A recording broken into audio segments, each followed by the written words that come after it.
Les Chatburn Books, ce sont ces livres dont on a entendu parler et qu'il faudrait sans doute lire si on ne l'a pas encore fait.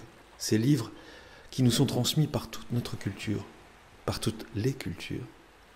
Le Chatbird sur un bateau, sur un navire, c'est ce bel appareil de transmission par lequel le capitaine envoie des instructions très claires, non ambiguës, à ses mécaniciens pour leur permettre, en tout cas, de ne commettre jamais d'erreur, afin de garder le cap, le bon cap.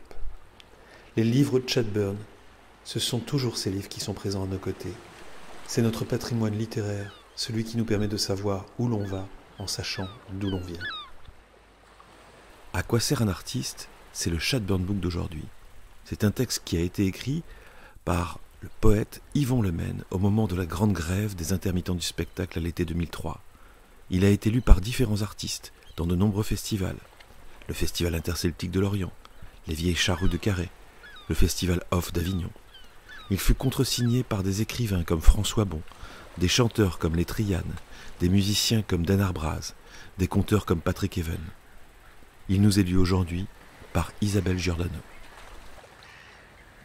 Que serait la Russie sans Pouchkine, l'Espagne sans Lorca, le Portugal sans Pessoa, dont les poèmes traînent dans les rues de Lisbonne, sans ce chanteur de fado à la gueule de Reggiani qui balance son chagrin, notre chagrin, avec sa voix par-dessus les murs de la ville. Il crève tout doucement de presque froid et de presque faim. Il lui manque des dents. Il touche à peine les 42 ans et il dit qu'il est vieux. C'est un artiste, comme moi. Et quand il chante, par les paroles d'Adamo, elle ne reviendra pas ce soir, il parle au nom de tous ceux qui l'attendaient. Il fait du bien à notre mal. Il est très pauvre comme je l'ai été. Il ne vivra peut-être pas jusqu'à l'année prochaine, peu importe, alors qu'elle revienne ou ne revienne pas.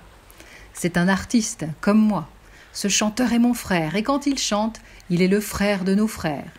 Il est celui qui est allé à la mine à notre place, et au ciel en notre nom. À quoi sert un artiste ? Que serait la Bretagne si elle n'était dansée, les Caraïbes si elles n'étaient racontées, l'Algérie si elle n'était chantée, l'esclavage s'il n'y avait le blues, ne resterait que l'esclavage. Ceux qui vivent de l'audace des autres manquent-ils à ce point de respect pour leurs frères humains, les saltimbanques, pour si peu considérer ces hommes et ces femmes qui accompagnent leurs enfers et en trouvent leur paradis en disant, chantant, en dansant leur mort et leur vie.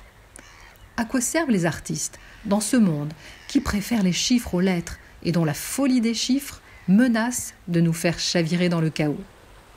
Que celui qui n'a besoin ni de chansons, ni d'images, ni de poèmes, ni de romans, ni de films, ni de pièces de théâtre, ni de musique, pour que se dise sa vie quand il ne sait plus la dire, pour que s'écoule son chagrin quand il ne sait plus pleurer, que celui-là tranche la gorge aux oiseaux.